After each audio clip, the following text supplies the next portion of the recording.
নির্বাচনের সময়, নির্বাচনকে কেন্দ্র করে। তা সেক্ষেত্রে আমরা প্রার্থীরা অনেক বেশি আনন্দ ফিল করি যে আমাদের অনেক ভাই ব্রাদার আছে যাদেরকে আমরা অনেক সময় দেখি না, নির্বাচনের সময় দেখতে পাই। ভালো লাগে, উপভোগ করি আর কি আমরা। আর প্রত্যাশা বলতে গেলে আমাদের তো 2 বছরের কেন্দ্রীয় মানে আমাদের কমিটি থাকে 2 বছরের। সো এই 2 বছরের সবাই স্বপ্ন নিয়ে আসে সেবা করার জন্য, আমরাও স্বপ্ন নিয়ে আসি।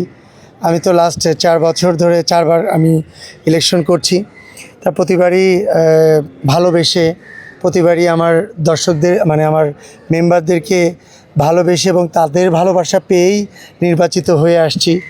এবারও তেমনটাই আশা করব যে তাদের ভালোবাসা পেয়ে আবার আমাকে 2 বছরের সেবা করার জন্য সুযোগ করে দেবে। সবার সাড়া কেমন পাচ্ছেন, আর বিশেষ কোনো পরিকল্পনা আছে কিনা যে নির্বাচিত হলে বিশেষ কোনো পরিবর্তনের আশা করছেন?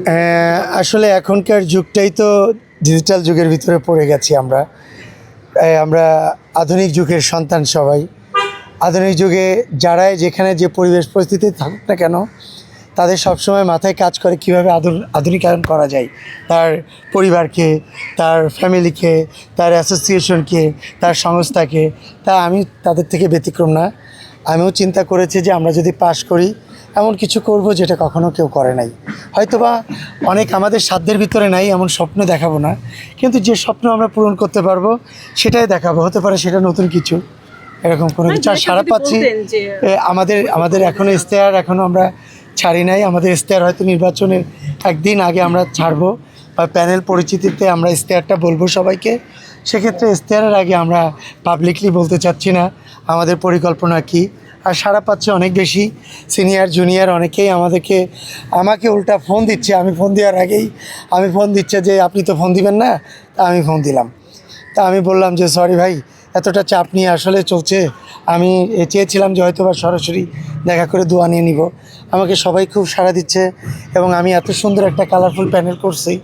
সবার একদম প্রথম থেকে শেষ পর্যন্ত সব আর্টিস্টদেরকে নিয়ে সুন্দর একটা প্যানেল করেছি। সবারই ইচ্ছা, সবারই স্বপ্ন যে সুন্দরভাবে পাশ করলে সুন্দর একটা শিল্পী সমিতির গড়ার পথ হয়। এটাই সবাদের ইচ্ছা, সবারই চিন্তা। আবেগ নয়, বিবেক দিয়ে কাজ করবে এবার, এবং আমার ভোটাররা বিবেক দিয়েই ভোটটা দিবে এবং তাদের স্বপ্নকে সত্যি করার জন্য আমরা আপ্রাণ চেষ্টা করে যাব। সুন্দর একটা পরিকল্পনা করব, যেটা আগামী 2 বছর আমরা এটাকে আমাদের মতো করে আমরা এটাকে পারফেক্টভাবে জয়ী করতে পারবো। যারা ভোট দিবেন তারা কোনো প্রত্যাশার কথা জানাচ্ছে কিনা আপনাদের কাছে? হ্যাঁ, তারা অনেকেই প্রত্যাশার কথা জানাচ্ছে, আমরা সেটা শুনছি। আসলে সে প্রত্যাশাতে অনেক কিছুতে আমরা হ্যাঁ বলতে পারছি না, কারণ আমরা এবার মিথ্যার স্বপ্ন দেখাতে চাই না। আমরা সত্যিকারের স্বপ্ন দেখাবো। যেটা পারবো না সেটা একদমই করব না, এবং যেটা পারবো আশা করি আমরা 2 বছরের ভিতরে, 1 বছরের ভিতরে করে দেখাতে পারবো। বিরোধী প্যানেল থেকে নিজেদেরকে কোন দিক থেকে এগিয়ে রাখছেন?